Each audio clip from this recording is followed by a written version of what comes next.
mirip, kecuali ada hal yang baru tadi soal kebohongan. Ini hal yang baru, kebohongan itu maksudnya gini. Itu alasan hadir dan tidak hadir di sidang. Satu, ada alasan karena konflik kepentingan, yaitu waktu kasus partai PSI dan beberapa yang ditolak itu. Selanjutnya hadir. Nah kan waktu itu alasannya kenapa tidak hadir, ada dua versi. Ada bilang karena menyadari ada konflik kepentingan, tapi ada alasan yang kedua karena sakit. Ini kan pasti salah satu benar, dan kalau satu benar berarti satunya tidak benar. Nah, jadi ada yang mempersoalkan, oh ini bohong nih. Nah itu yang tadi, dua-duanya mempersoalkan itu. Kemudian ada satu lagi, ini tambah dua lagi, ini pelaporan yang mudah-mudahan udah terakhir kan, saya udah umumkan hari ini, hari terakhir.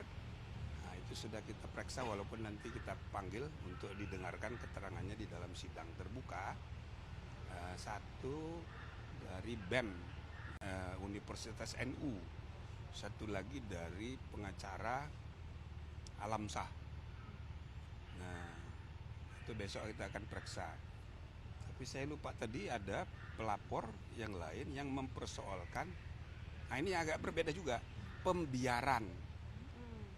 Jadi 9 hakim atau 8 hakim kok membiarkan, nggak mengingatkan, padahal ini kan ada konflik kepentingan.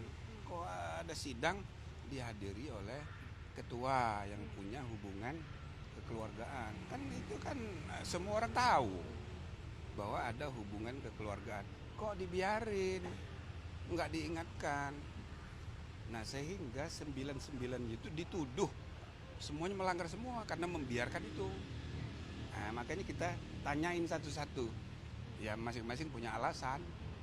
Tapi dari 6 hakim konstitusi yang sudah di sidang sampai hari ini, itu juga ada yang sempat menyinggung soal pembiaran ini nggak? Alasannya seperti apa? Ya sudah kita tanya, ada yang dinamika di dalam itu kan macam-macam. Nanti biar kami nilai lah, ya jangan dulu dikemukakan. Jadi 9 hakim itu masing-masing berbeda-beda gitu. Jadi ada saja nanti yang ternyata benar kok ikut memberi pembenaran, tapi ada juga yang sudah mengingatkan tapi tidak efektif. Ada juga yang pekewuh gitu-gitu. Ya, jadi itu substansi yang akan kami nilai nanti. Dari seluruh laporan, ini kan saya duga? baru bicarakan mengenai isu-isu yang dimasalahkan. Prof, tadi kan Pak Hartoyo hanya diperiksa 20 menit, paling singkat dibandingkan hakim yang lain. Katanya hanya dikonfirmasi beberapa. Apakah memang MKMK sudah ada titik terang gitu, udah mulai firm soal? Ya itu tadi kan sudah saya bilang waktu di sidang. Kami sebenarnya sudah lengkap. Bukti-bukti sudah lengkap. Cuma kan kita tidak bisa menghindar dari memeriksa, mengadakan sidang untuk pelapor yang belum kita dengar.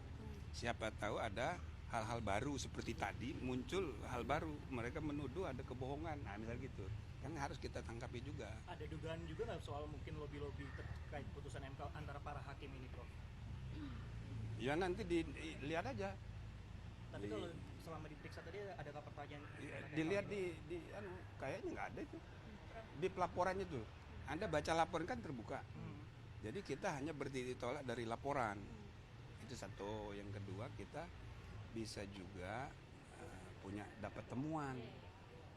Jadi kita tidak hanya menilai isi laporan, tapi juga temuan.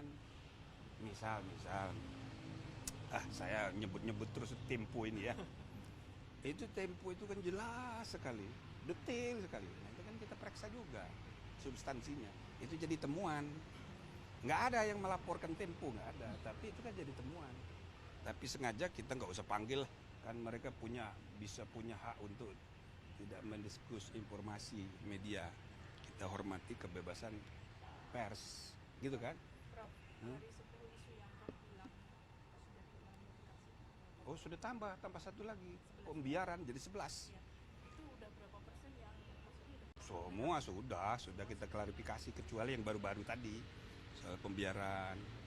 Ya Pak, ini tadi sudah kita tanya juga soal itu. maksudnya terang benderang Sepanjang menyangkut isu yang dilaporkan kemarin sudah terang, tapi sekarang tumbuh berkembang baru-baru lagi. Ya nanti kita nilai di putusan hari Selasa itu. Tadi di sidang disampaikan sudah memeriksa CCTV.